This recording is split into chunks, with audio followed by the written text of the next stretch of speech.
Voilà, donc exceptionnellement, j'ai ouvert le webinaire particulièrement tard. Donc, on arrive à 18 heures. Donc, je ne suis pas en retard, déjà, c'est déjà pas mal. Donc, je vous souhaite à tous la bienvenue. Et puis, je vois qu'il y a quelques noms connus et puis d'autres que je ne connais pas, mais n'hésitez pas à rester pour discuter après si vous avez envie de faire connaissance. Voilà, donc nous allons tout de suite commencer, puisqu'il est 18 heures et puis que je vais essayer de me soigner et de commencer à l'heure. Donc, aujourd'hui, nous allons discuter ensemble de la structuration d'un projet Python.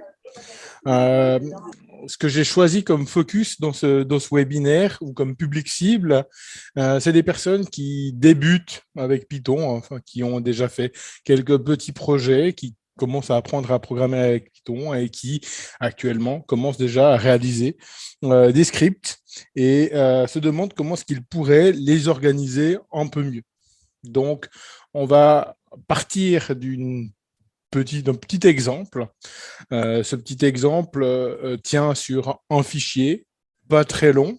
C'est une application avec laquelle j'ai utilisé la bibliothèque Pygame, donc c'est quelque chose de visuel. Malgré tout, ça ne rentre pas dans une difficulté technique et algorithmique qui pourrait nous détourner de notre objectif principal. L'objectif principal pour nous va être de voir ce qui ne joue pas en termes d'organisation, qu'est-ce qui nous pose des difficultés en termes d'organisation dans ce fichier OneFile.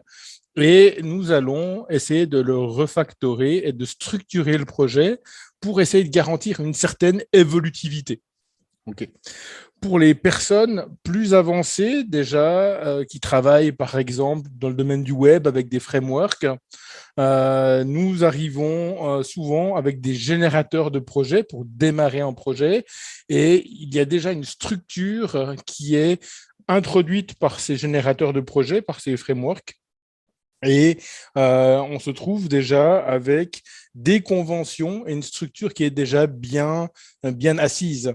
Mais sur un projet qu'on démarre from scratch, sur un projet d'abord éducatif, en démarrage d'apprentissage, on démarre souvent avec une page blanche et c'est pas évident au début de savoir quelles sont les options, pourquoi est-ce qu'on va commencer à créer plusieurs fichiers, pourquoi est-ce qu'on va utiliser le système d'import, parce que on arrive à programmer quelque chose qui tient dans très peu de fichiers, puis on se dit que si ça fonctionne, c'est très bien. Mais parfois, on se rend compte que un petit projet qui a démarré comme étant éventuellement un exercice peut être amélioré et puis amélioré encore et puis amélioré encore. Et puis le petit projet devient un side project et puis va grandir et puis pourquoi pas, ce projet va devenir un projet, voire une entreprise, voire toute notre vie. Donc, parfois, on sait où commence un projet, mais on ne sait pas où il va s'arrêter. Donc, j'ai l'habitude de dire que même sur un petit projet, avoir un minimum de structure, avoir un minimum d'organisation, c'est quelque chose qui peut être une très bonne idée. Donc, essayons de regarder tout ça ensemble. Et pour commencer, je vais partager l'écran et j'ai préparé un projet exemple qui va nous servir de démarrage. Alors, si vous avez des questions au fur et à mesure que ce webinaire avance, n'hésitez pas à vous manifester en enclenchant votre micro et en posant votre question directement.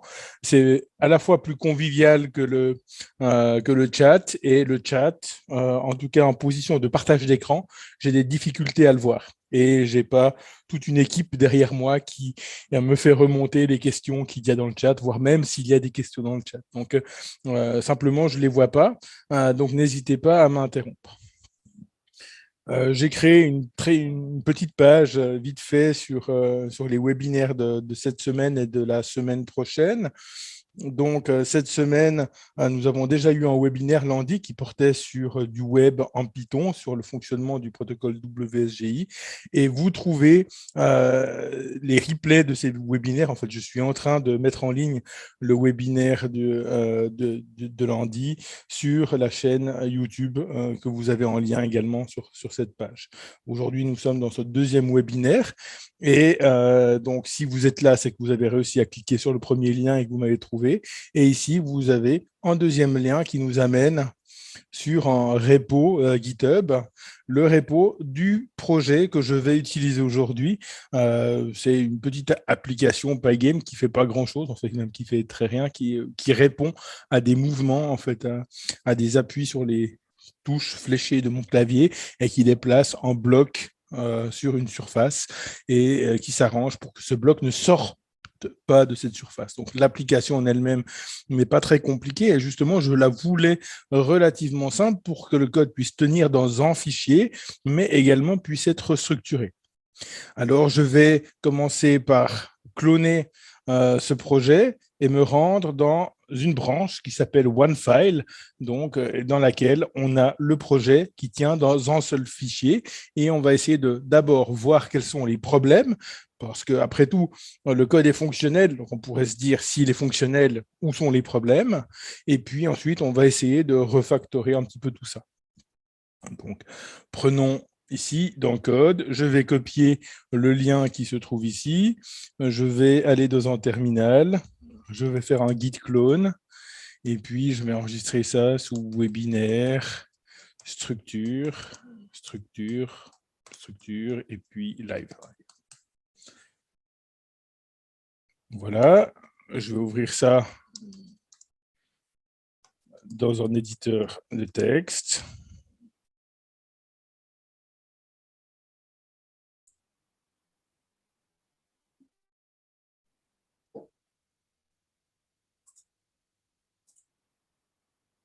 Parfait. Et ensuite, la première chose que je vais faire, c'est de me rendre dans la branche qu'il faut. Alors, pourquoi est-ce qu'il est si lent? Voilà.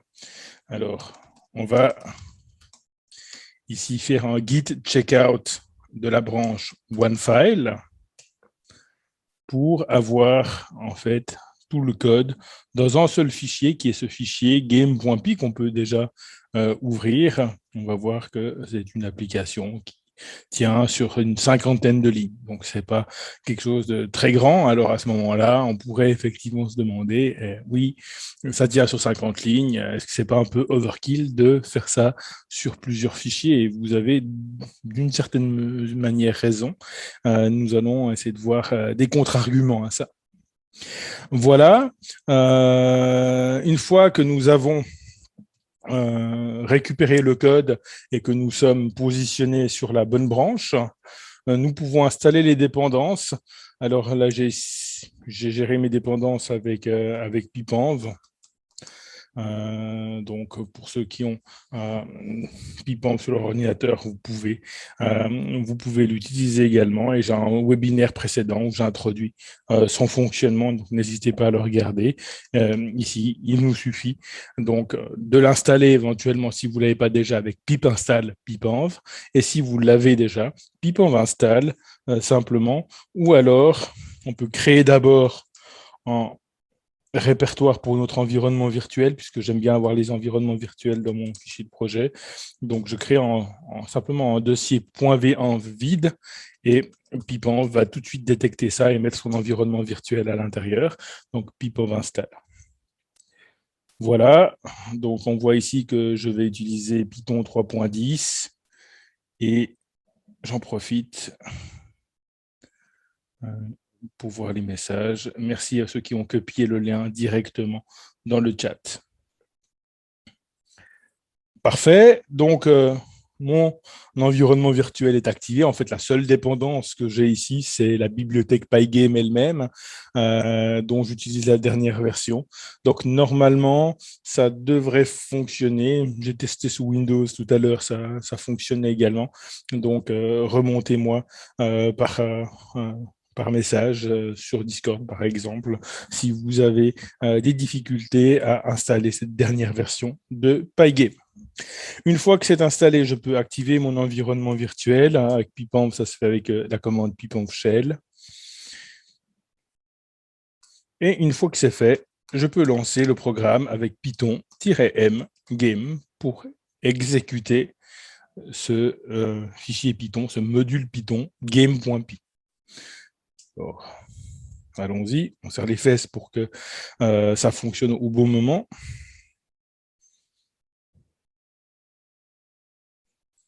Voilà, et nous avons notre application qui est ici et qui est très simple. En fait. Donc, je ne me suis pas foulé, en plus, je ne suis pas très jeu vidéo, donc je ne voulais pas vous inventer quelque chose qui ne vous amuserait de toute manière pas du tout. Alors là, au moins, on est sûr que ça ne vous amusera pas. Donc, l'idée, c'est qu'on a un bloc jaune que je peux déplacer avec les touches fléchées de mon clavier. J'ai un minimum de logique dans le sens que j'ai géré le fait que ce carré jaune ne pouvait pas sortir de la zone de jeu. Hein. Donc, si vous n'y faites pas attention, on pourrait très bien voir le carré qui va sortir de notre surface. Mais au-delà de ça, je peux le déplacer partout et je peux quitter l'application en appuyant sur le carré rouge. Voilà, donc c'est tout ce que fait notre application. Alors vous voyez vraiment que l'objectif aujourd'hui n'est pas de programmer une application à forte valeur ajoutée, au contraire, mais l'objectif est de voir comment est-ce qu'on peut structurer le code. Mais avant de vouloir structurer pour structurer, essayons déjà de mettre en évidence des choses qui posent éventuellement problème dans mon fichier. Alors, certains d'entre vous auront certainement jamais fait de Pygame. Et c'est pas très, très grave parce qu'ici, j'ai essayé de commenter suffisamment le code pour que cette application soit relativement intuitive, mais je vais simplement l'expliquer pas à pas. Donc, une fois qu'on a importé la bibliothèque Pygame, ce qu'on va faire ici, c'est initialiser cette bibliothèque. Alors, voilà, pour ceux qui se poseraient la question, bon, voilà, il y a tout un tas d'éléments bas niveau qu'il faut initialiser au niveau du système d'exploitation et la méthode ou la fonction init, là, puisque c'est une fonction à l'intérieur du module Pygame. Donc, la fonction init est responsable de toutes ces initialisations. Vous demandez uniquement une initialisation.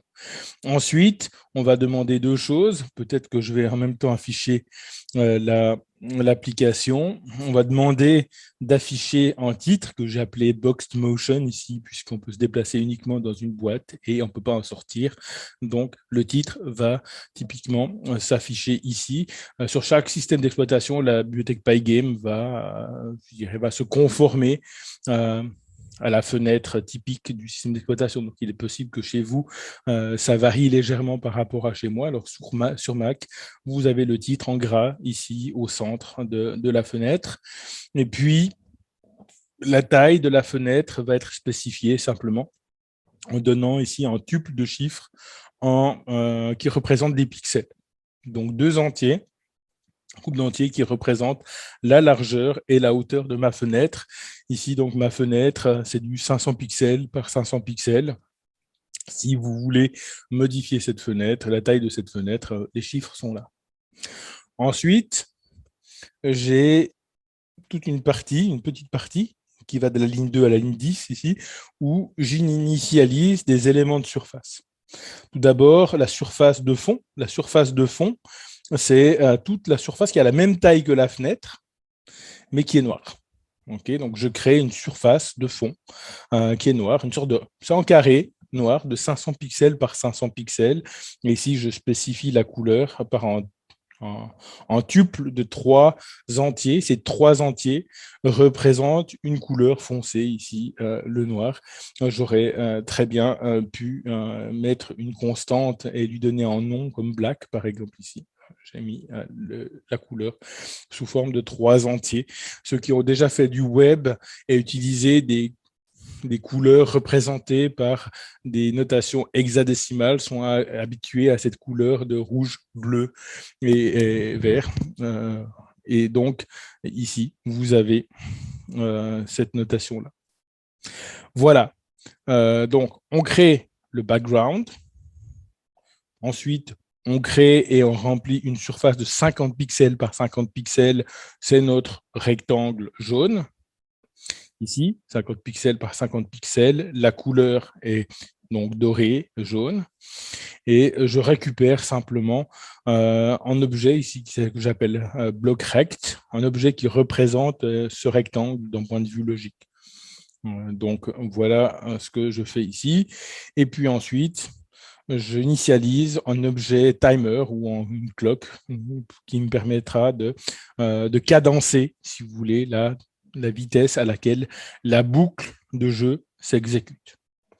Voilà, donc ici, je crée en fond, je crée le bloc que je vais déplacer, je crée une sorte de timer, et ensuite, j'aurai ma boucle principale. Cette boucle principale, on va dire tant que la variable running vaut true, on va tourner dans cette boucle qui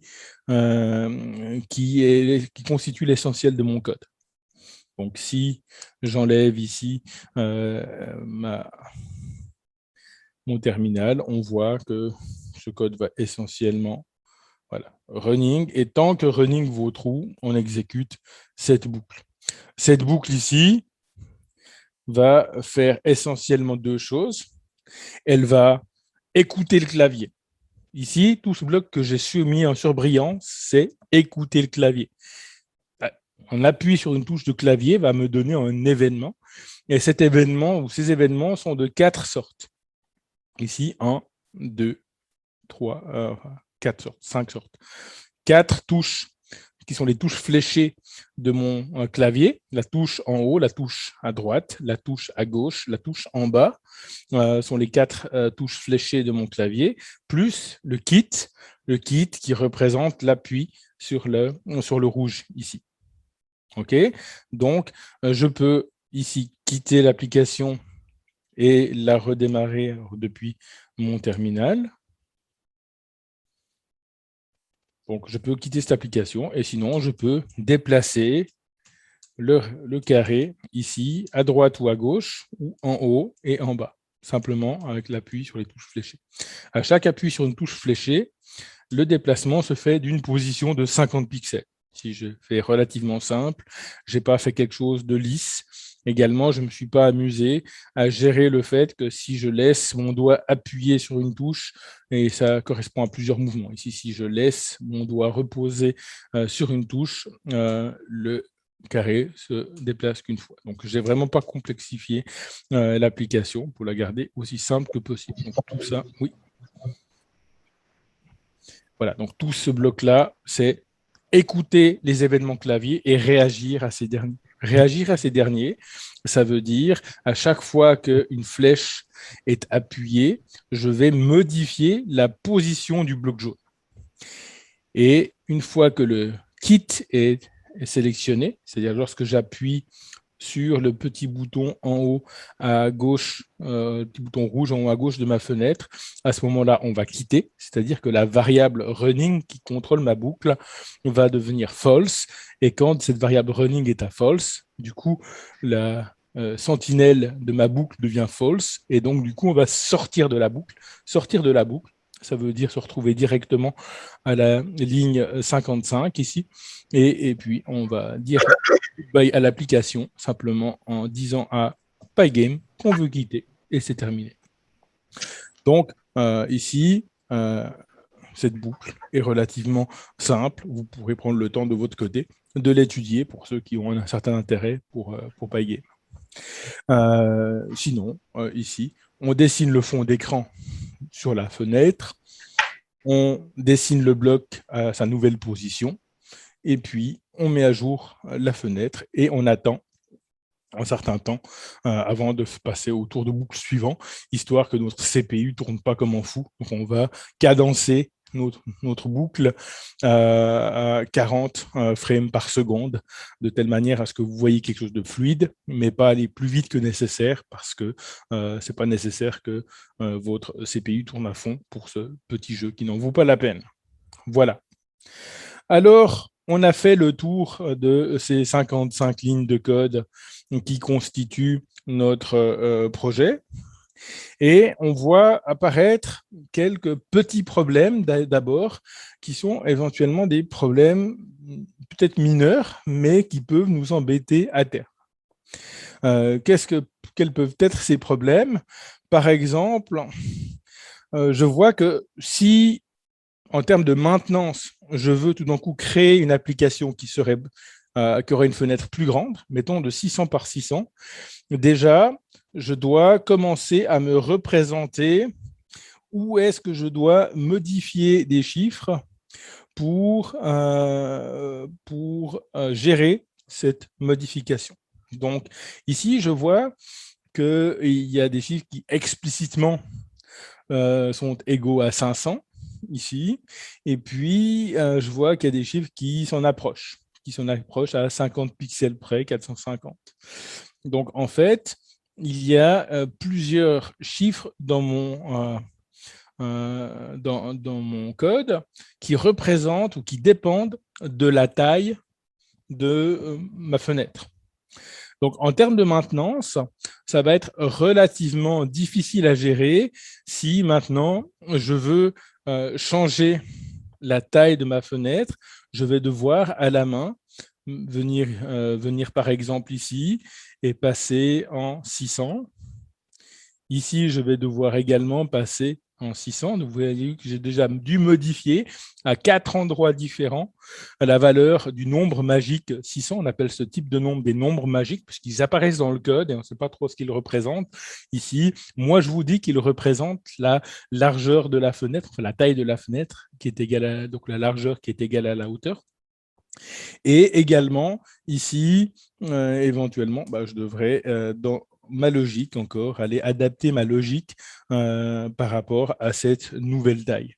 Si je sauve maintenant mon fichier que j'élimine les fenêtres parasites, que je quitte mon application et que je la redémarre. Alors, pour ceux qui ont un œil averti, c'est-à-dire qui ont remarqué que la fenêtre était plus grande, ils ont bien remarqué. Et je vois qu'en ayant modifié une constante à 6 endroits différents, j'ai une application qui est parfaitement fonctionnelle. OK. Je pourrais faire la même chose en disant j'ai augmenté la taille globale de mon application, mais je n'ai pas augmenté encore éventuellement la taille de mon carré. Alors, si je veux la faire passer à 100, pareil, je devrais augmenter la surface du bloc à déplacer. Au lieu de l'avoir à 50, je l'aurai à 100 pixels. Par exemple. Donc, je vois que déjà un chiffre que je vais modifier à 2 endroits. Et puis ensuite, tous ces 50 qui apparaissent là, ainsi que les 550, je vois que j'ai un temps relativement pénible encore. Heureusement que j'ai mis l'application au point avant et puis que je suis au courant. Heureusement que c'est moi qui l'ai codé également, parce que si je ne l'avais pas codé, je peux vous dire que ce ne serait pas si simple que ça, même sur un petit fichier comme celui-là, de me rendre compte où est-ce que je dois exactement aller modifier mes valeurs pour que ça fonctionne. Même chose que tout à l'heure, je peux quitter mon application et la redémarrer pour tenir compte de ces différentes fonctionnalités. On voit maintenant que j'ai un bloc qui éventuellement est plus grande que tout à l'heure et j'ai une surface qui est plus grande que tout à l'heure. Donc, de nouveau, pour modifier la taille du bloc, j'ai dû aller modifier en tout cas à 8 endroits différents mon code. Et j'ai dû modifier des endroits où ça c'est évident. Donc je vois ici que j'ai la taille de 100, ça représente, je me dis bien que ça représente mon bloc, mais si j'ai dû passer ici de 550 à 500, donc modifier en chiffre magique qui n'était pas en directe relation visuelle avec la taille de mon bloc. Et ça, c'est éventuellement quelque chose qui pose problème. Alors la première chose qu'on peut essayer de faire, c'est de séparer dans ce code les constantes, par exemple, et le code. Par exemple, on pourrait imaginer, dans un tout premier temps, essayer d'éliminer le plus possible ce qu'on pourra appeler des chiffres magiques ici. Et puis, on pourra, par exemple, avoir, on va appeler ça screen size, par exemple, screen size. Et on va mettre ceci à 600. Et puis, ici, je vais pouvoir passer ça ou utiliser ce nom screen size directement. Je vais également, on va faire le travail, la fin du travail tout de suite. On va également créer un bloc sites, et puis actuellement, je l'ai mis à 100, et donc on va maintenant effectuer ce paramétrage. Alors, block sites, ici, oui, quand même là, je fais des erreurs. Screen sites, voilà.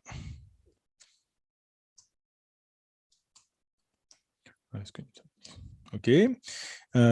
Ici, nous avons la taille du bloc. Block sites.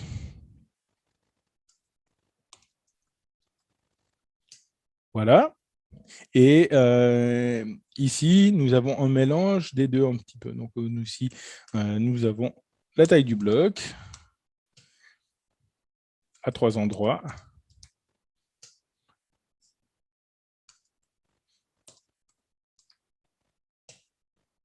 Ici et ici. Et puis ici, en fait, nous avons la taille de la fenêtre. Donc, j'ai appelé screen size, moins la taille du bloc. Donc, moins block size. Et puis, pareil ici, nous avons screen size, moins la taille du bloc. Donc, déjà, nous commençons à voir l'utilité d'utiliser éventuellement des constantes ici. Alors, ça donne l'impression que ça alourdit un petit peu le code. Évidemment que là, c'est plus long que d'écrire 500 ou 550, etc. Mais une fois que vous avez mis au point votre code, on va pouvoir voir déjà, ou vérifier que tout ça fonctionne. Donc, on relance notre jeu. On voit déjà qu'il fonctionne. Donc, ça, c'est déjà une première nouvelle. Mais maintenant, je vais pouvoir remettre mes constantes initiales ici. Donc, 600 et 500 pour la taille de l'écran. Et ici, également, je vais retrouver mon écran et ici, en ayant quelque chose de fonctionnel. Donc déjà, nous avons remplacé quelques nombres magiques. Enfin, on voit qu'on en a remplacé pas mal, mais on voit que maintenant, si je veux apporter des modifications, je peux apporter ces modifications très rapidement. J'ai qu'à, en tête de mon fichier, modifier la taille de l'écran et block size. Et pour bien faire, je peux également placer le titre en constante, puisque imaginez que ce n'est pas vous qui deviez faire la maintenance de votre logiciel, vous devriez chercher dans le fichier exactement où est-ce qu'on spécifie le titre de la fenêtre. Et pour l'instant, c'est qu'en one file, mais peut-être que bientôt, votre projet va faire de multiples fichiers. Il faudra commencer à rechercher un peu partout pour savoir où modifier les choses. Alors ici, profitons de l'occasion ici pour ici window, on va faire alors window title et je vais lui donner le nom de block motion et ici aussi hop, window title. Voilà. Donc on vérifie que ça fonctionne. C'est le cas. Je quitte et c'est tout bon. Donc on voit que petit à petit, mon code est en train de se splitter en deux parties. On va dire une partie qui est vraiment la partie exécutable de mon code et une partie qui est là pour décrire ce code-là, une partie de constante. On pourrait imaginer déjà introduire une première séparation logique, hein, en ayant un fichier dans lequel on a toutes les constantes qu'on pourrait imaginer pour notre application et qu'on pourrait, lors d'une phase de maintenance, éventuellement avoir à modifier. Et puis, dans un deuxième temps également, on aura un fichier déjà game.py qui sera dans un fichier. Donc, la première modification qu'on peut apporter ici, c'est de créer un fichier, appelons-le config dans un tout premier temps, ou constante.py, on va l'appeler config.py, ce fichier où nous... Ouais, Oui, il y a une question. Sinon, vous pouvez alors éteindre le micro. On va faire ça. Ouais.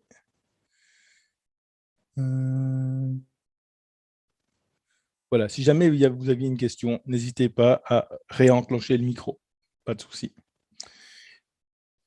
Et ce que je peux faire, c'est couper donc toutes ces constantes et aller les mettre dans un autre fichier, mes constantes de configuration. Comme ça, j'ai un fichier où j'aurai que des constantes qui sont là pour des configurations. Éventuellement, je pourrais les classer en plusieurs catégories à l'aide de commentaires. Donc, je sais que quand je veux maintenir mon application, je pourrais aller dans ce fichier config. Alors maintenant, comment dire à mon fichier de code principal que je veux utiliser ces constantes, alors il me suffit de faire un import. Alors c'est config, import config. Et puis pour le coup, je vais devoir préfixer tout ça avec config. Alors bien sûr, je pourrais importer les constantes directement et je n'aurais pas besoin de le préfixer, mais comme là, je m'attends à avoir beaucoup de constantes et qu'en Python, il est recommandé de ne jamais ou d'éviter absolument d'utiliser l'étoile, j'essaye dans la plupart des cas de l'éviter. Donc personnellement, ça ne me dérange pas d'avoir ce config partout. Au contraire, ça clarifie pas mal les choses lors de la lecture du code. Éventuellement, on pourrait choisir un nom plus court. Donc, avec le as de import, on pourrait éventuellement import config as conf, par exemple. Ce serait peut-être moins de caractères à taper que config. Donc, ici, nous avons déjà une certaine séparation. Et je vois que nous avons encore ici, enfin, tout ce qui est en jaune. Donc, on va éviter les typos. Config, config. Alors, tac. Alors, key down, alors left, c'est bon. Right, c'est bon. Down, c'est pas encore bon. Config. Et config.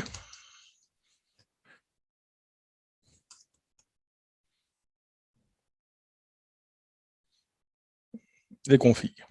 Je crois qu'on est bon. La meilleure façon de valider si c'est bon, c'est de lancer le jeu et de voir qu'il fonctionne. Parfait. OK, donc nous avons séparé une partie des détails de notre code et nous pouvons valider que ici, si nous modifions la taille de la fenêtre ici et que nous avons un bloc de 200, je sauvegarde, j'exécute et nous avons tout de suite quelque chose de beaucoup plus gros, mais toujours de fonctionnel. Donc, je peux voir qu'en termes de maintenance, je peux modifier les choses de manière relativement simple avec ce fichier de config. Donc, ça me plaît assez comme approche ici. Voilà, je vais remettre tout ça aux paramètres initiaux et on est tout bon. Voilà pour la première étape du refactoring que je propose. Donc, séparer ce qu'on appelle des nombres magiques, sont des nombres qui apparaissent un petit peu n'importe où pour peu que je pourrais encore mettre une background color ici. Hop, alors config, on va aller dans config ici. Tout ce qui vous passe un petit peu sous la main. Donc, background color. Ici, hop. Et background color ici. Voilà. Donc, config, background color. Voilà. Oui. Bonjour, vous m'entendez ou pas? Oui, je vous entends. Oui. Oui, alors en fait, dans la config, je me servais du module .ini au départ, donc avec du fichier en .ini Windows basique, puis je suis passé au YAML. Est-ce que c'est nécessaire ou pas, ou est-ce que des variables d'environnement comme ça suffisent Alors, finalement? je dirais que ça va dépendre grosso modo de qui est censé toucher à ça. OK? D'accord. Donc, en Python, par défaut, à moins qu'on n'ait vraiment packagé le truc de manière à, je dirais, ôter de la vue d'utilisateur les fichiers .py, ces fichiers sont modifiables. Si j'ai un installeur qui va installer mon jeu, par exemple, et la personne va pouvoir le lancer, elle n'aura pas forcément accès aux fichiers de configuration. C'est-à-dire que moi, quand j'installe un programme sur mon ordinateur, mon programme est installé par exemple sur Windows, sur le disque C quelque part, et puis je vais pas forcément chercher le fichier de configuration. C'est-à-dire que les fichiers de configuration sont éventuellement destinés aux développeurs ici, développeur qui veut maintenir le jeu et qui veut éventuellement modifier des détails sur son jeu. Si c'est destiné aux développeurs, pour moi, c'est du code Python et on a avantage ici à le mettre directement en Python. L'avantage d'utiliser du ini ou d'utiliser du JSON ou du YAML ou autre, c'est que c'est une sorte de fichier de configuration bridé. Okay. Dans ce fichier ici config.py, techniquement, je peux y mettre n'importe quoi, y compris du code Python exécutable. Donc ici, si je veux faire un code Python qui fait un petit peu n'importe quoi, dès que je vais faire un import de ce fichier, ce code exécutable sera exécuté. Si c'est un fichier qui est donc à portée de l'utilisateur qui connaît Python, etc., il pourrait ajouter du code qui sera exécuté à ce moment-là. Ce qui pourrait casser votre application ou faire d'autres dommages. Mais quelque part, alors, est-ce que, du coup, utiliser un fichier ini va nous protéger de ça, dans le sens que si je distribue mon programme déjà sous forme de .py, son code, il peut tout aussi le mettre ici au début de ce fichier game.py. Donc, quelque part, ça va, pour moi, dépendre. Si du coup, c'est une configuration à l'attention des développeurs, que cette configuration fait partie de la base de code, un fichier .py convient parfaitement. Dans beaucoup de projets, y compris par exemple sur les projets web avec des frameworks comme Django ou autres, les configurations se font sous forme de Python. Et plus on va s'approcher de configurations qui seraient vraiment destinées à l'utilisateur, on peut imaginer que dans ces fichiers, il pourrait euh, par exemple, personnaliser certains aspects de son application liés à son installation spécifique, par exemple. Alors là, vaudrait mieux utiliser quelque chose du YAML, ça me semble pas mal, parce que le YAML, c'est relativement facile à lire pour un humain. Mais voilà, .py est plus facile et facile à lire aussi pour un humain. Mais le .py est exécutable, donc je peux y mettre du code Python et puis il pourra exécuter n'importe quoi. Je dirais qu'à ce stade, c'est un petit peu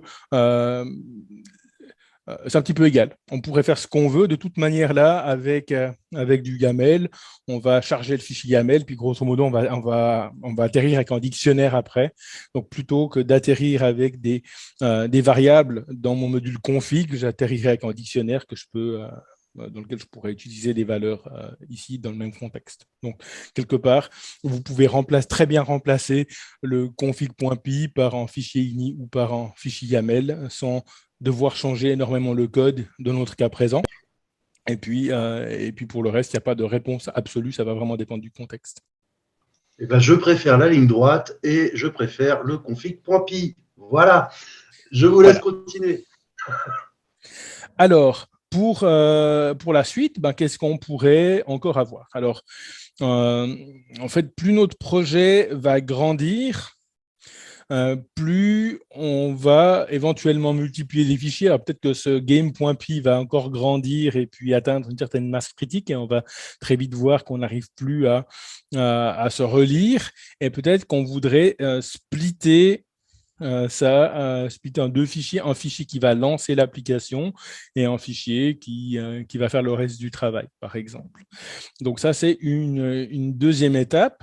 Malheureusement, imaginons que je fasse un fichier que je peux appeler launcher, un fichier de démarrage. Ici, appelons-le main.py, run.py, ou on peut imaginer d'autres noms.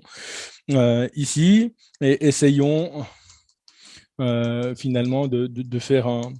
En fait, dès que je vais vouloir importer le fichier game ici, en fait, le code sera exécuté.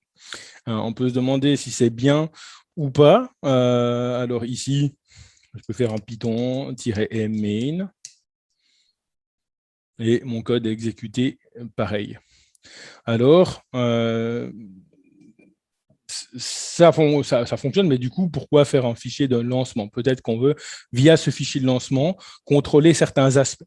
Par exemple, pour l'instant, nous n'avons pas du tout géré des options de lancement. On pourrait imaginer qu'au lancement, j'ai une option ici qui permet de spécifier qu'on veut une interface graphique ou bien une option qui dit « Ok, bah, ce jeu, je veux le lancer en mode textuel, sans utiliser d'interface graphique, et je voudrais peut-être avoir une option comme celle-là qui permet de spécifier que je veux le faire en texte, ou alors une option qui me permet de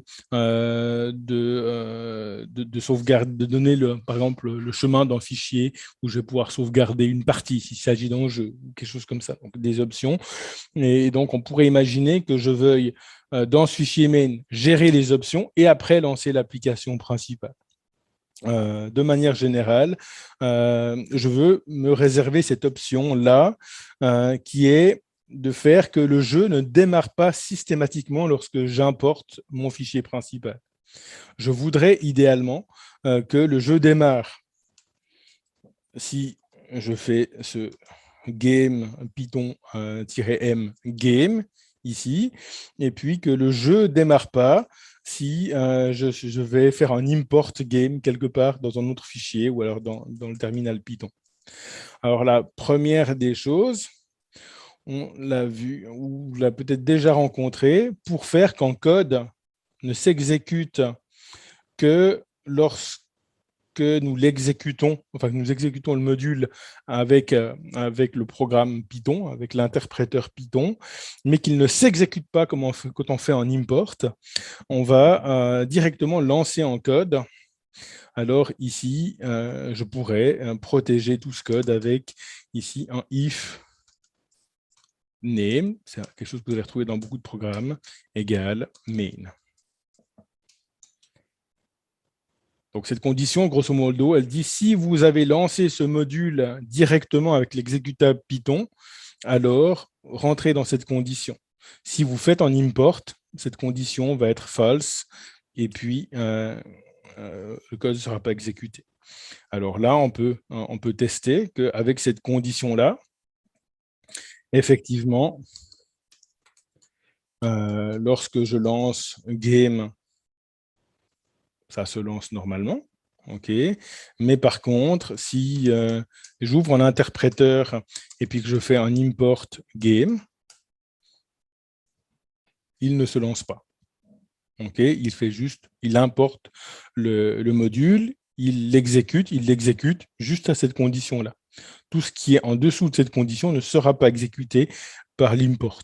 C'est à ça que sert cette ligne que vous retrouvez dans la plupart des projets. On n'a toutefois pas l'habitude de mettre 3 km de code exécutable sous cette condition-là. Donc, ce qu'on va souvent faire, c'est ici, couper ça, mettre ça dans une fonction. Cette fonction, on l'appelle souvent main. Nous collons notre code sous cette fonction main et ensuite, on va éventuellement exécuter main de cette manière-là. Ça, c'est une manière standard de faire. On va encore mettre un petit commentaire qui nous précise que c'est le point d'entrée principal de l'application, principal de notre application. Donc voilà, nous avons une fonction main. Alors, quel est l'avantage qu'on a gagné? Ici, alors, le nom de la fonction, il est libre. Simplement, je dirais que si vous faites un utilitaire exécutable en ligne de commande ou exécutable sous la forme d'une interface graphique, main est une fonction que traditionnellement, tous les développeurs s'attendent à trouver. Donc, moi, quand j'arrive dans une base de code que je ne connais pas, la première chose que je fais, c'est que je prends un utilitaire qui s'appelle grep, un utilitaire de recherche, et je vais rechercher dans quel fichier se trouve la fonction main. Parce que ici, je sais que le code va commencer souvent à s'exécuter via cette fonction main. Et c'est une excellente habitude d'appeler votre première fonction, la première fonction lancée, la fonction principale de votre application main. Même si elle ne fait qu'une ou deux lignes, même si vous ne faites à l'intérieur que d'instancier une classe et d'appeler une méthode pour démarrer votre application, d'avoir une telle fonction permet de dire à vos collègues développeurs, OK, c'est là qu'on commence. Donc, appelons ça main. Alors, quel est maintenant le gain que nous avons eu à faire ce genre de choses? Par exemple, maintenant, si je veux exécuter mon application depuis ailleurs, mettons, alors j'ai appelé mon fichier main avant, allez, je peux l'appeler run.py. Allez, hop. Je peux, à ce moment-là, parfaitement faire un from game import, du coup, import main,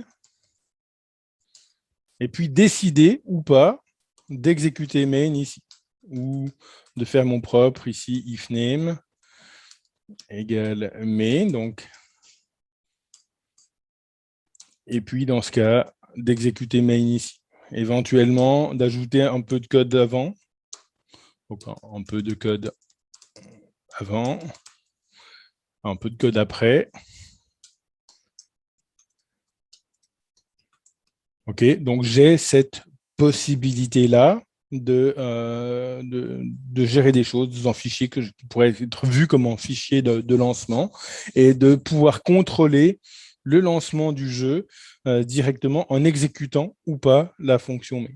Si je n'exécute pas cette fonction main, je n'exécute pas mon jeu. Si je l'exécute, je l'exécute.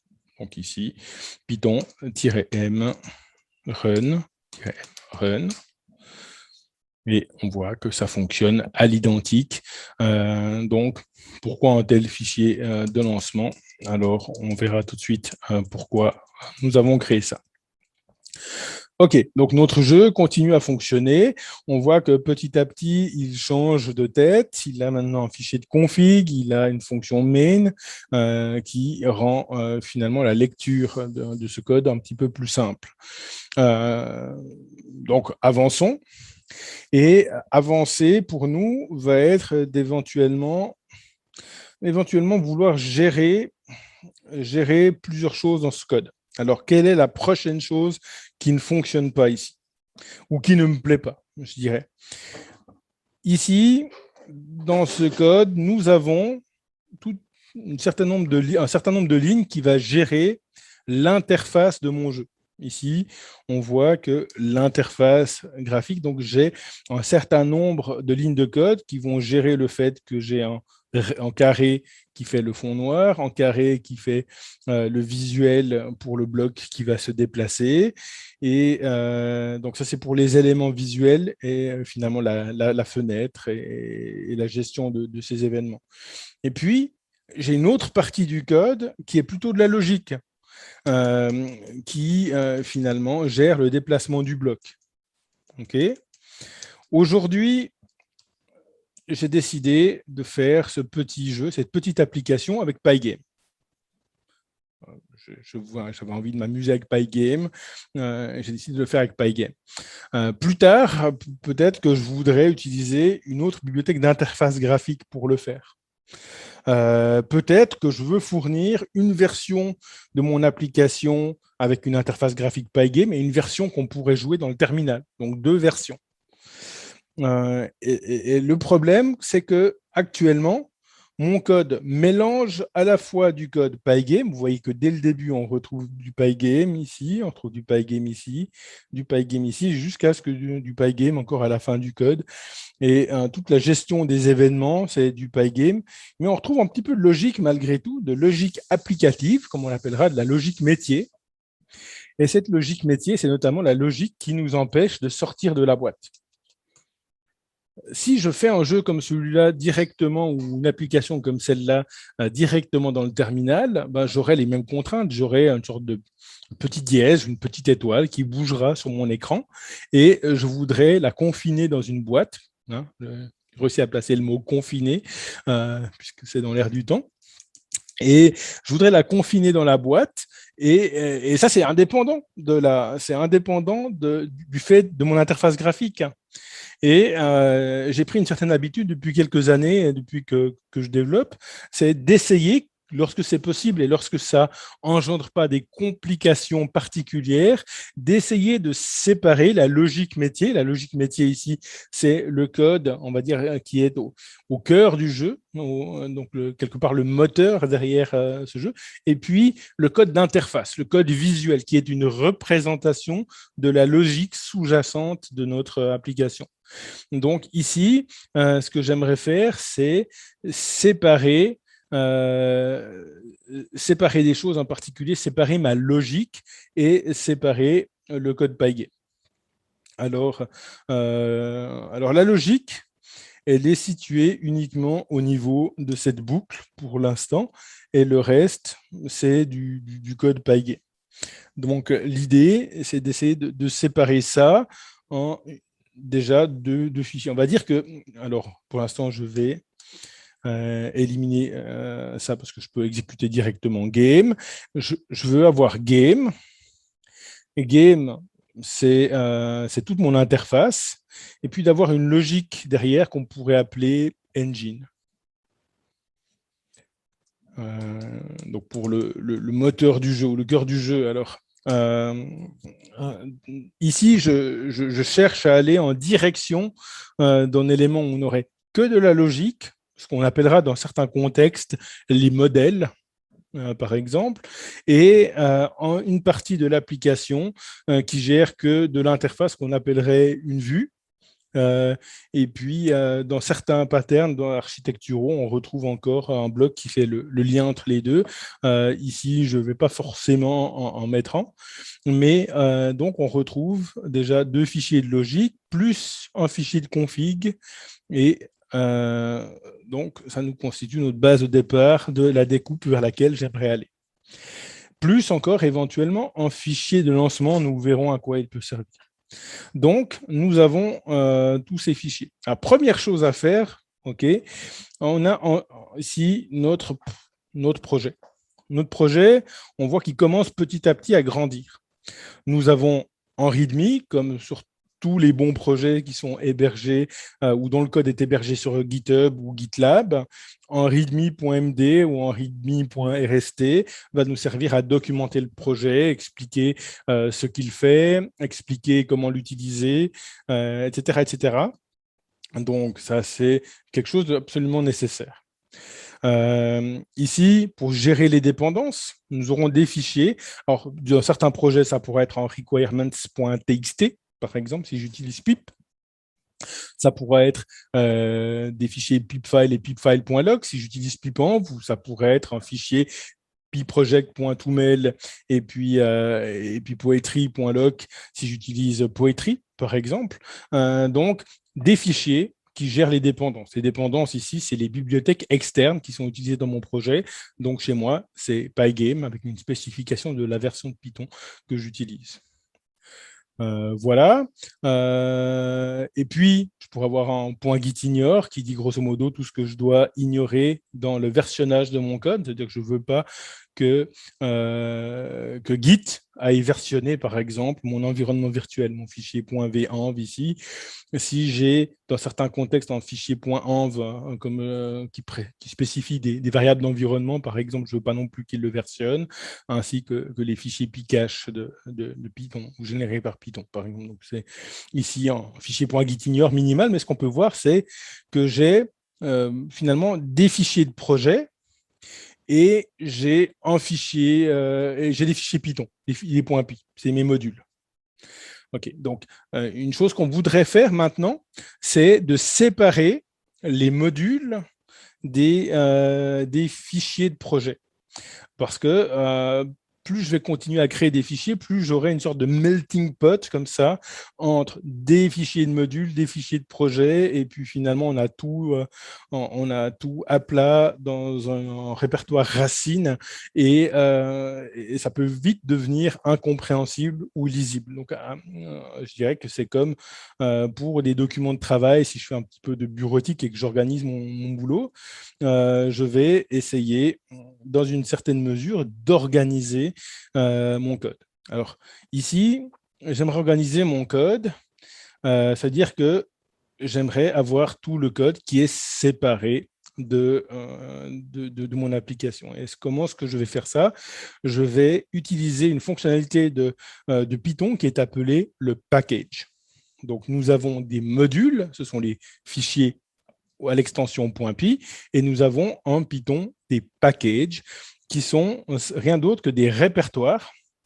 Là, je pourrais créer un répertoire que je pourrais appeler selon le nom du projet. Alors, bon, appelons-le game jusqu'à maintenant. On verra quand on va modifier ce game-là. Donc, un fichier game. Et ensuite, une fois que j'ai game, pour qu'il soit reconnu comme un package, alors il existe deux types de packages en Python. Certains qui ne comprennent pas bien le système de package, et certains tutoriaux notamment, vous diront que les modules init ne sont pas nécessaires, mais en fait, c'est complètement faux. Donc, je dirais, ne créez jamais un package, à moins de savoir ce que vous faites, de créer jamais un package sans y mettre un fichier particulier, un module particulier qui s'appelle init, enfin init__point.py. Donc voilà un package. Ici, un package, c'est ça. Si je modifie mon game, ici, je l'appelle main, mettons. Comme ça, j'ai main et j'ai un répertoire game. On voit que ici, j'ai ce game-là. Si je peux faire un import maintenant, un import game. Pardon, pas import game.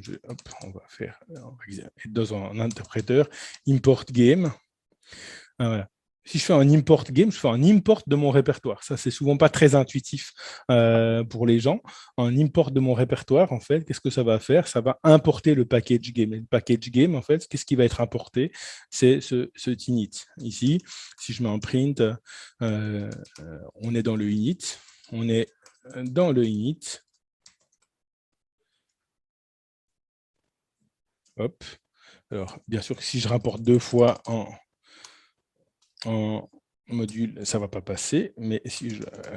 alors, game, voilà, on est dans le init. Donc, effectivement, ce init permet d'importer game. Ça, c'est une première étape. Une deuxième étape, maintenant, ce package va être le lieu où je vais pouvoir réunir tous mes fichiers Python. Donc, j'ai un package dans lequel j'ai mes projets Python. Okay.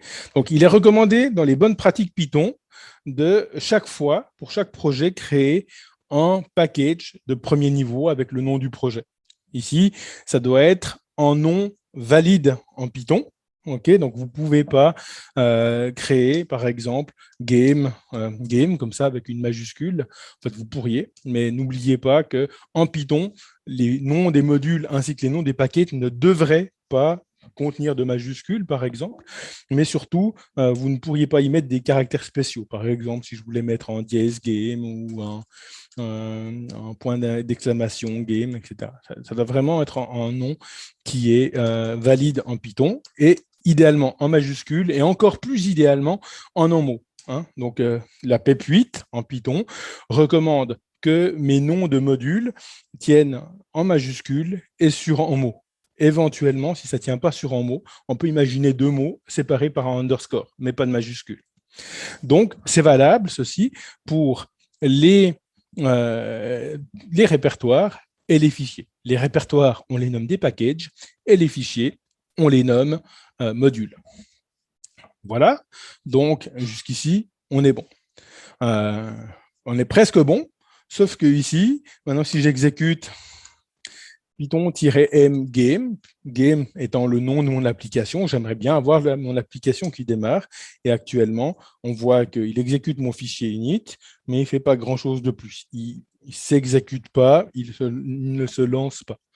Alors, que faire? En fait, en Python, il y a un deuxième fichier spécial que je peux ajouter à mon package, qui est le module __ main __ .py. Alors, vous pourriez directement utiliser ce main.py là, ou alors vous pouvez renommer ce name.py, par exemple, je peux le nommer ui.py pour dire que c'est l'interface utilisateur, par exemple. Et puis, là-dedans, dans ce main, je peux justement faire un import, donc from ui, import main. Et puis ici, if name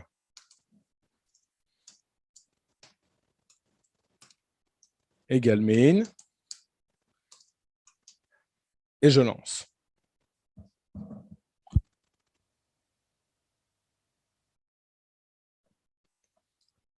Voilà. Nous avons donc un fichier de démarrage qui va importer la fonction main depuis ce module UI et qui va démarrer notre application. C'est notre launcher. Et le fait qu'il ait un nom spécial particulier, en fait, c'est qu'il a une signification spéciale en Python. C'est que si j'exécute mon répertoire, du coup, il va lancer mon application. Alors, ici, hop, est-ce que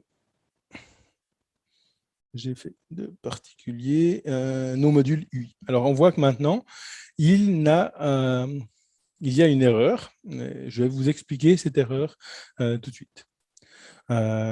Donc, dans main, maintenant, au niveau des imports, si j'importe, je fais un import UI ou un from UI import quelque chose, du coup, il va rien me trouver. Et ça va poser des problèmes à la plupart des gens qui essayent de commencer à structurer leur application de cette manière-là. Okay. Dans un package, la référence absolue en termes de chemin d'import, ça reste la racine de mon répertoire, ce qui est dans le cadre bleu ici. Donc, la racine de mon projet, c'est là où j'ai le README, là où j'ai mes pip files. Donc, si je fais un from UI import main, je vais m'attendre à voir un fichier UI ici à la racine. Or, mon fichier n'est plus à la racine, il est maintenant dans mon package, dans le package qui contient mon code. Alors, dans ce package-là, je vais donc devoir spécifier dans mon import que mon fichier se situe effectivement dans game et j'ai le module UI ici. Donc, dans main, j'ai deux possibilités ici. Soit je décide que je vais toujours partir de la racine et je vais refaire le chemin à l'envers. Donc ici, je suis à la racine, je vais dans le package game, donc from game, point le module UI qui est à l'intérieur de game, okay, donc from game.ui, import main. Donc si je fais ça et que je démarre mon application, il va toujours poser un problème avec config.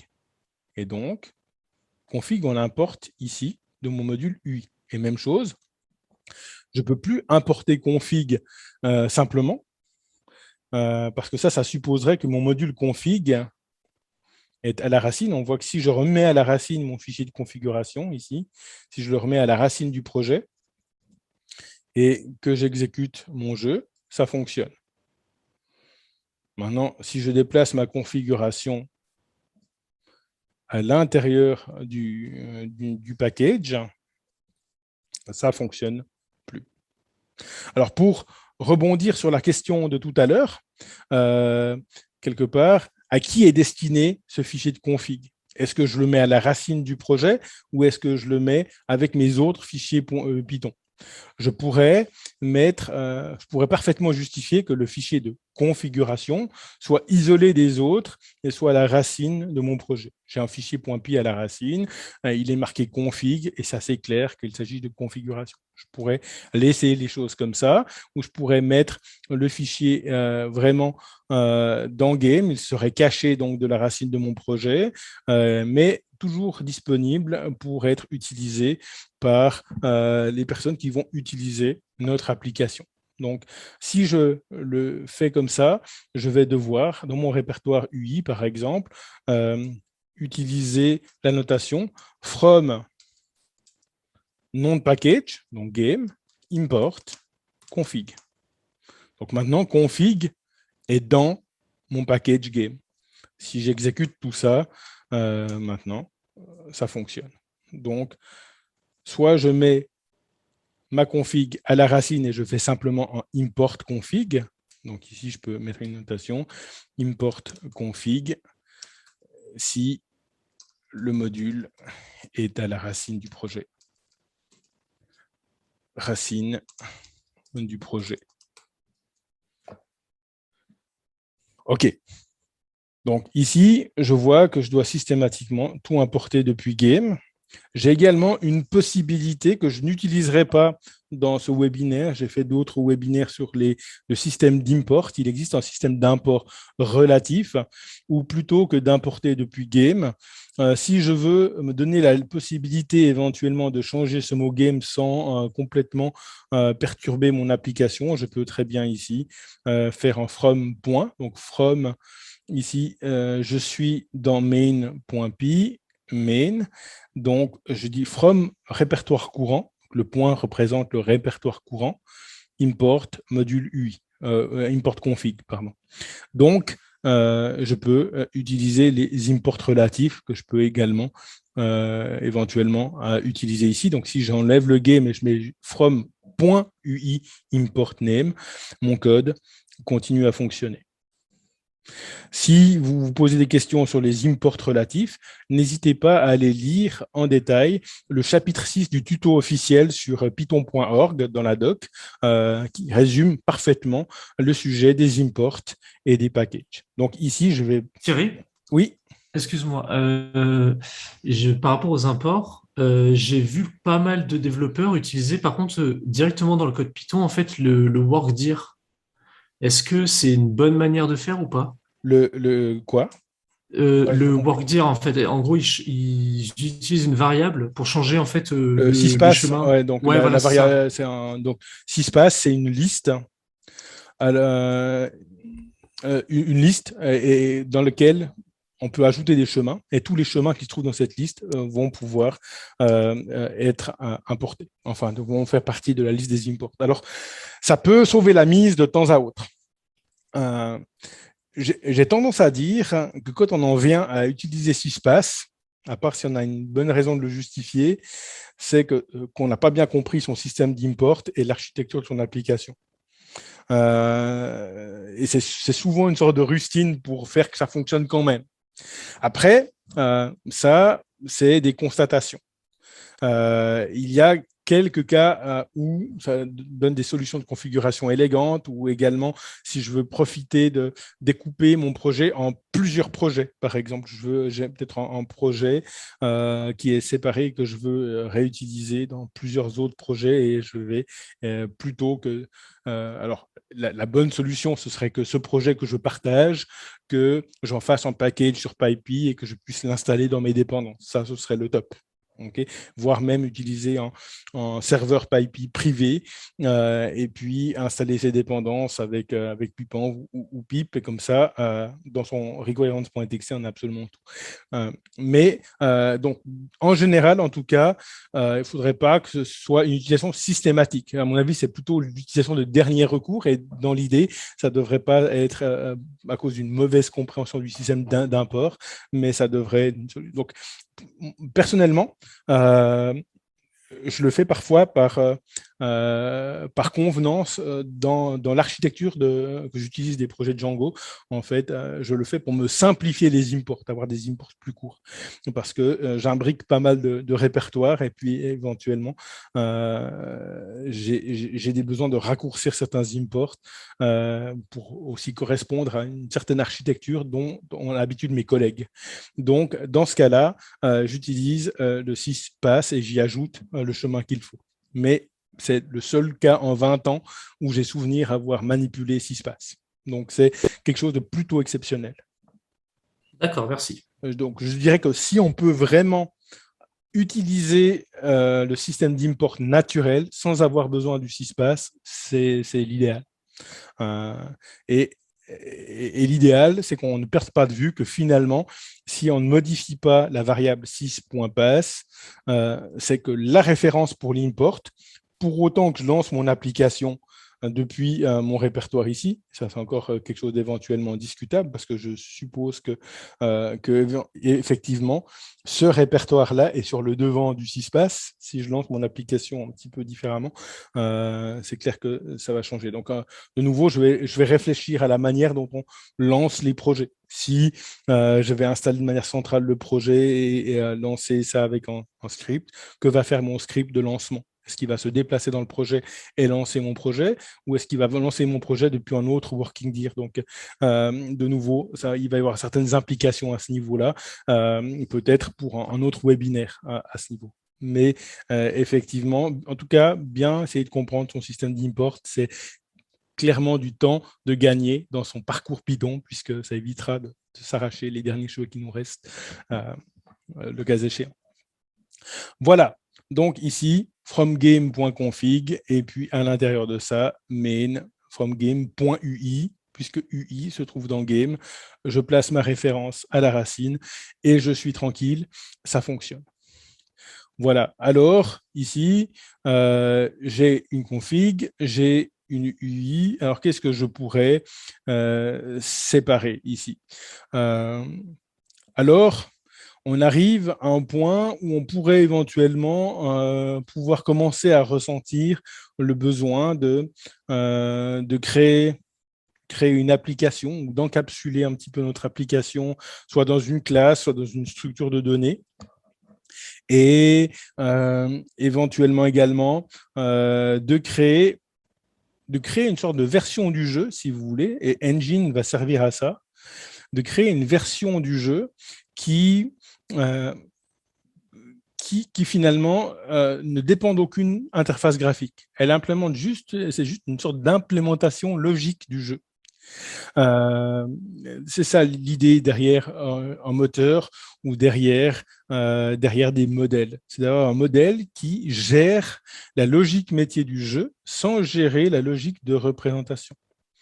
Alors, à ce niveau, on a déjà fait pas mal de travail de refactoring en live. Je suis en train juste de regarder l'heure, 19h10. Je ne veux pas garder ça trop long. Donc, on va faire une manipulation à ce stade. On a ce projet qui évolue gentiment. Ce que je vais faire à ce stade, c'est que je vais regarder... Hop. J'ai ajouté en game. Ici, je vais faire normalement, avec le peu de fichiers que j'ai, je vais quand même vérifier. Un git add point serait à éviter absolument en général. En tout cas, si vous le faites, faites un git status après. Regardez exactement quels sont les fichiers qui vont être ajoutés. On voit que ici j'ai effacé game.py, que j'ai ajouté en init, que j'ai ajouté en main, que j'ai créé un fichier de configuration, que j'ai créé un fichier d'engine pour l'instant vide et que j'ai renommé en fait mon game.py initial en fichier UI. Donc à ce stade-là, je vais pouvoir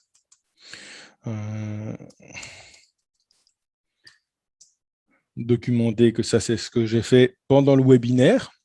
Et puis, je vais pouvoir me retourner sur main en git checkout main.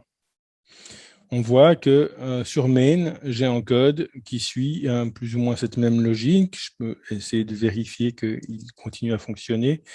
Donc, Python-m game.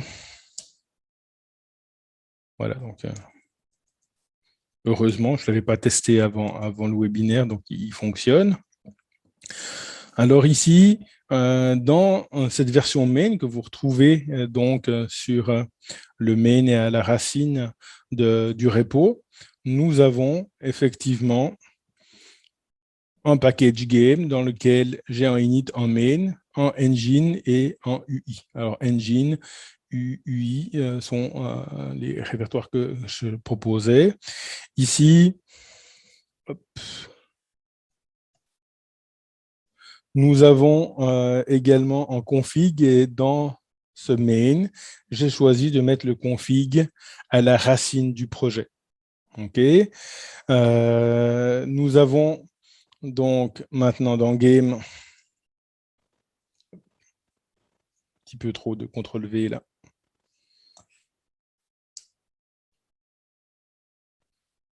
Voilà, nous avons retrouvé le tout.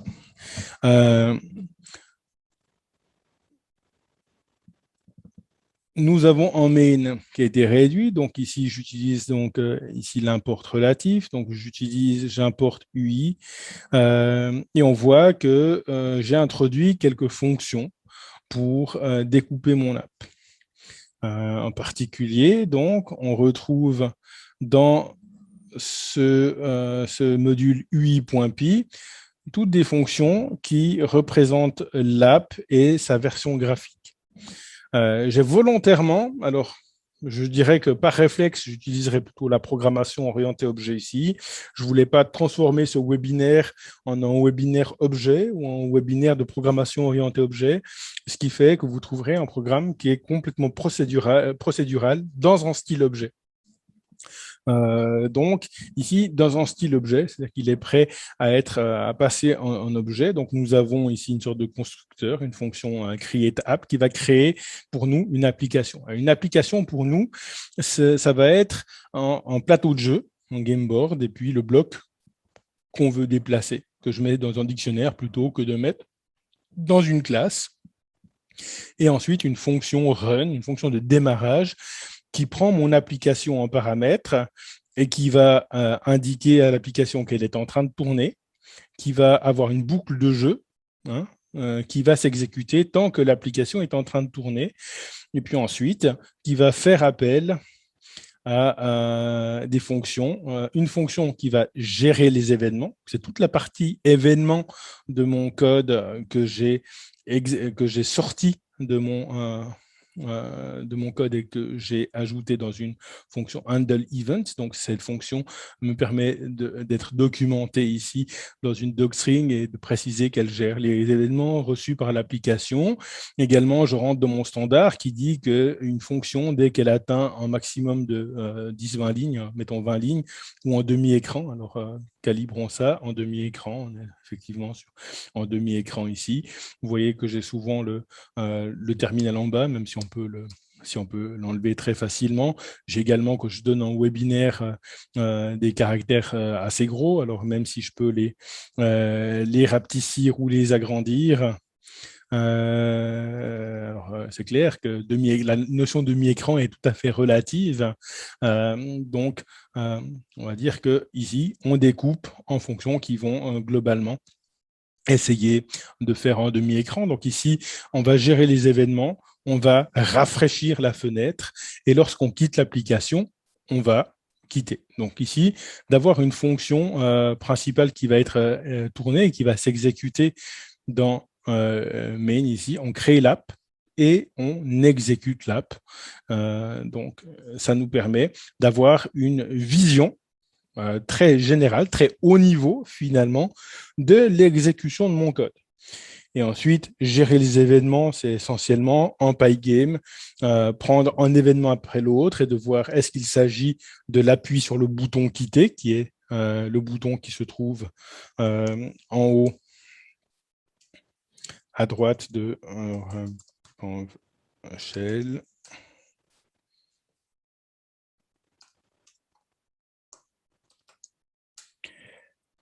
le bouton qui se trouve ici en haut, donc c'est mon bouton quitter, et puis les 4 boutons, left, right, down et up. Okay. Et rafraîchir l'écran, c'est mettre à jour la position du bloc, redessiner le fond d'écran sur l'ensemble de la fenêtre, comme ça on efface les précédents blocs, et puis on redessine le bloc à sa bonne position, et finalement on dit à Pygame, rafraîchir l'écran, et puis on attend suffisamment de temps pour cadencer la boucle à 40 frames par seconde. Voilà, donc cette fonction-là, et ces fonctions-là ne dépendent pour l'instant que des éléments graphiques.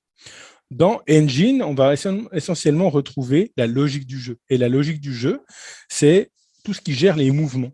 Et on voit ici que quand on appuie sur la touche gauche, droite, bas et haut, on va finalement appeler une fonction qui va, alors le cas échéant, nous faire bouger à droite, à gauche, en bas et en haut. En fait, finalement, mon engine, c'est plus ou moins que ça. J'ai une sorte de représentation logique d'une game board. Alors là, c'est une petite application, très petite application. J'ai juste créé une sorte de dictionnaire avec un élément bloc à l'intérieur qui donne la position du bloc, une position qui est complètement décontextualisée par rapport à la pixelisation de la représentation graphique. Et puis, des fonctions de déplacement, grosso modo, qui disent si on va à droite, alors on doit déplacer la coordonnée X de 1 vers la droite. Donc, on doit faire essentiellement en plus 1 sur la coordonnée des X.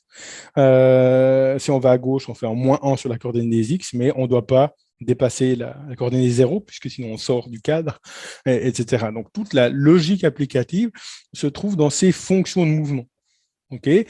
Et ici, il n'y a aucune référence à Pygame. Donc ici, cette notion de game board, créer un game board et puis créer des mouvements ou pouvoir effectuer des mouvements ne doit pas dépendre de l'interface graphique ou d'une interface graphique en particulier. Je veux, dans l'idéal, conserver la possibilité de changer de bibliothèque d'interface graphique ou alors de proposer plusieurs versions d'interface pour un même code.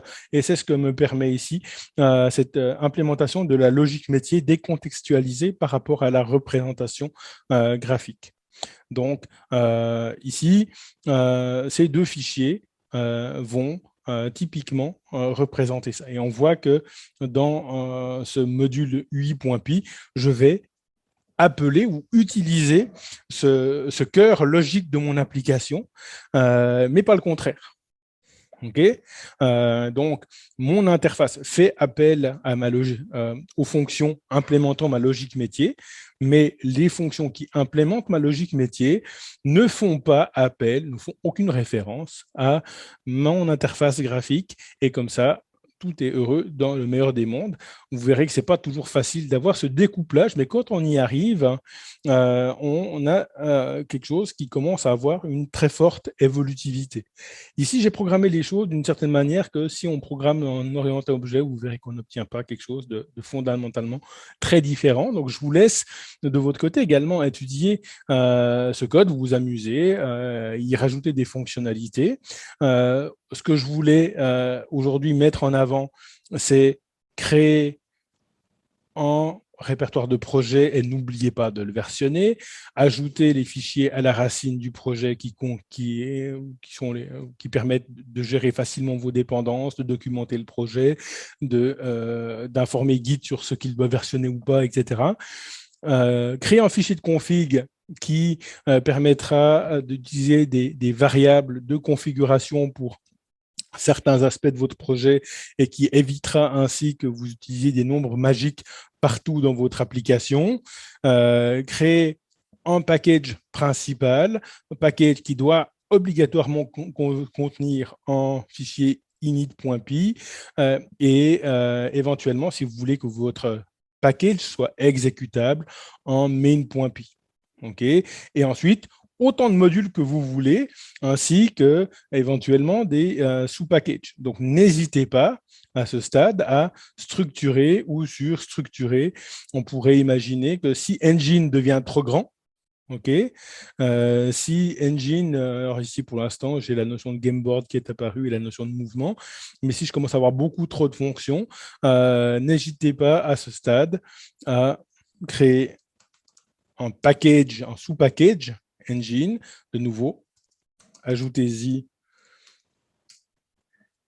en init à l'intérieur. Et à l'intérieur de ce init, on pourrait ici avoir par exemple gameboard, gameboard.py, blog.py, et puis par exemple déjà séparer tout ce qui concerne le plateau de jeu et tout ce qui concerne le bloc unitaire en particulier dans des modules séparés. Et puis, on va splitter donc tout ce qui se trouve là, éventuellement, soit dans Gameboard, soit dans Block. On pourrait imaginer que ça va dans Gameboard et toutes les fonctionnalités de mouvement vont éventuellement soit aussi aller dans Gameboard, soit aller dans un bloc.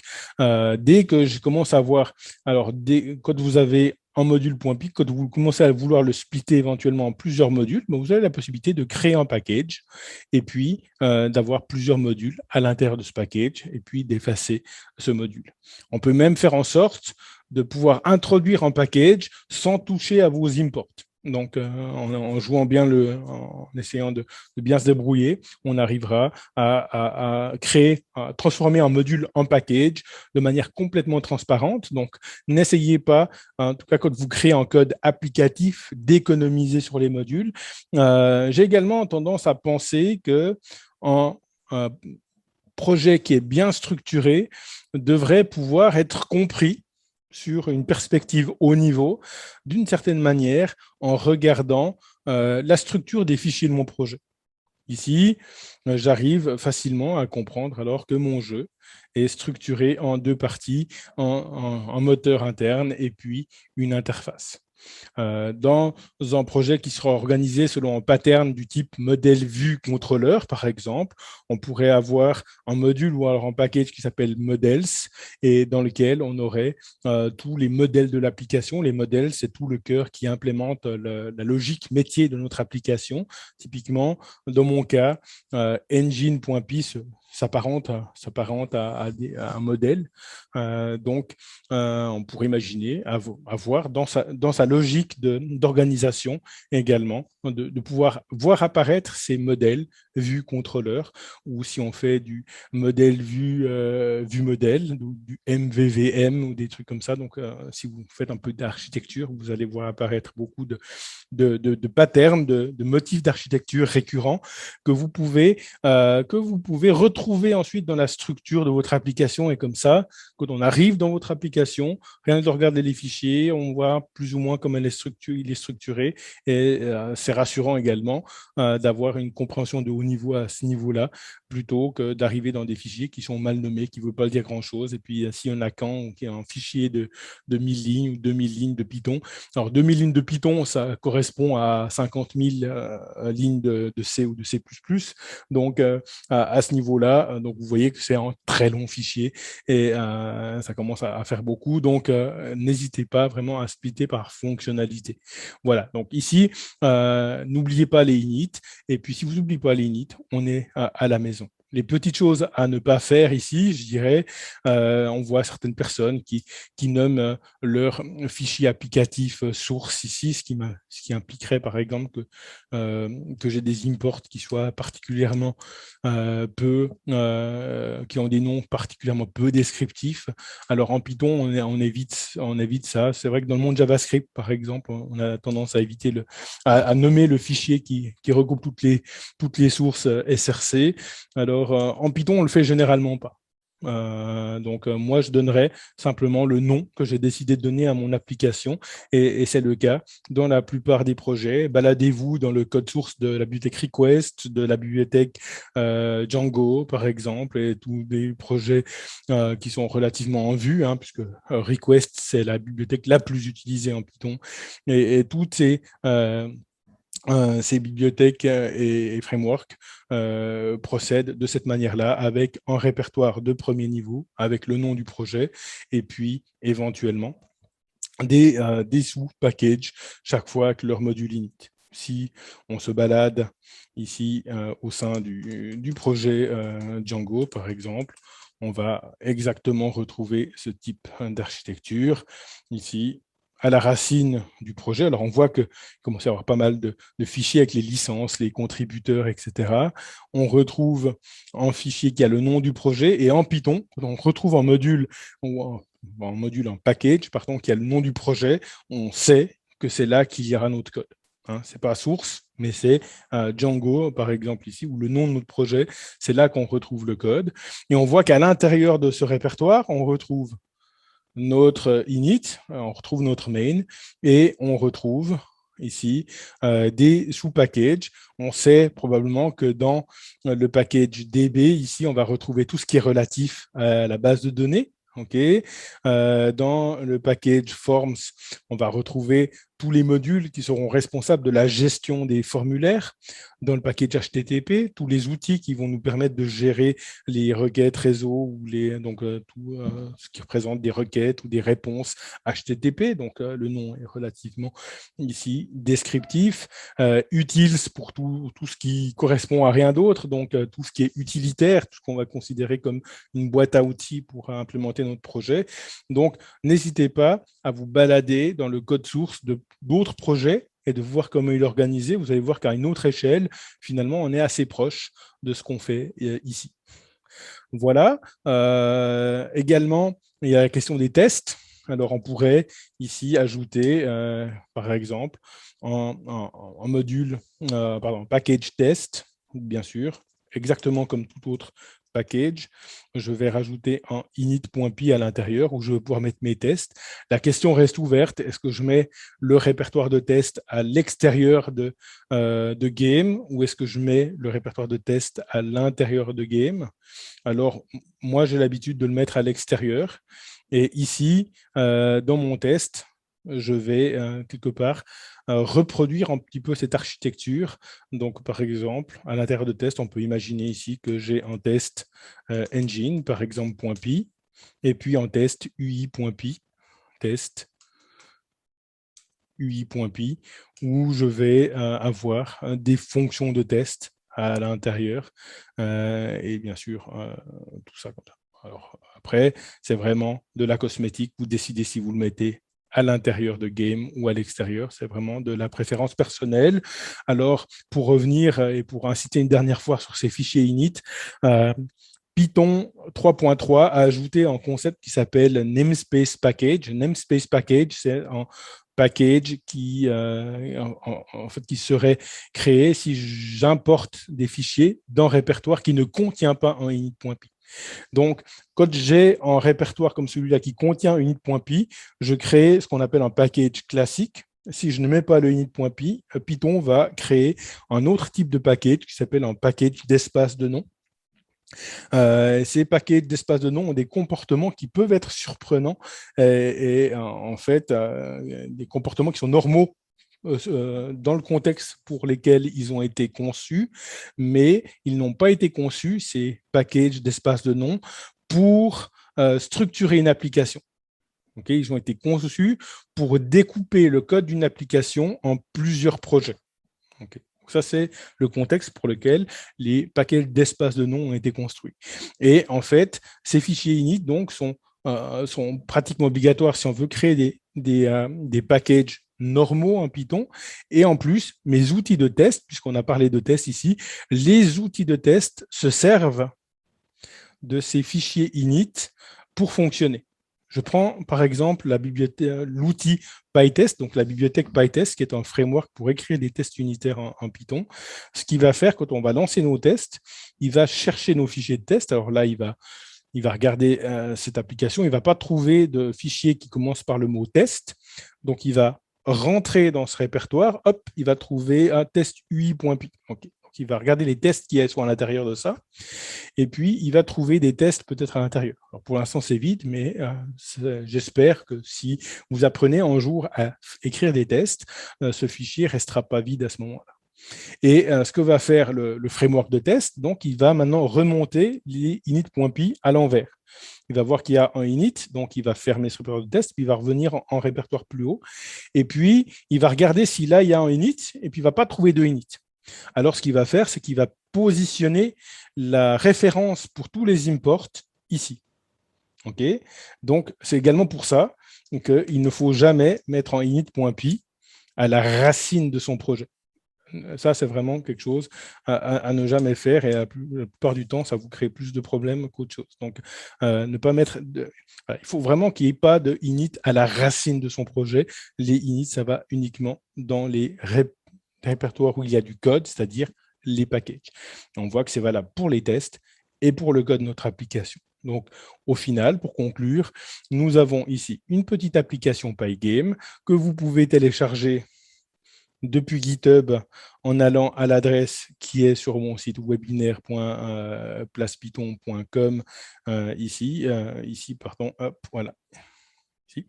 Vous atterrissez donc là, vous clonez. Dans le main, vous avez, si ce n'est pas le bon,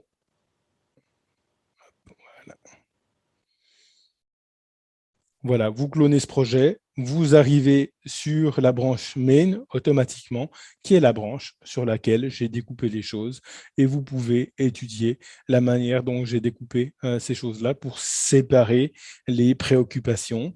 J'y ai ajouté qu'une version procédurale. Peut-être que je vais y ajouter une version objet. Si je le fais, il sera présent simplement dans une branche OO pour orienter objet, par exemple. Et comme ça, vous aurez un petit peu l'entier du débat. Voilà, n'hésitez pas à poser des questions si vous en avez, et si ce n'est pas le cas, je vous souhaite un bon retour chez vous pour ceux qui sont encore au travail, qui ont piqué ce webinaire au vol avant de rentrer, et puis pour les autres, une excellente soirée, mais ne partez pas si vous avez des questions, je suis encore là un moment, s'il y a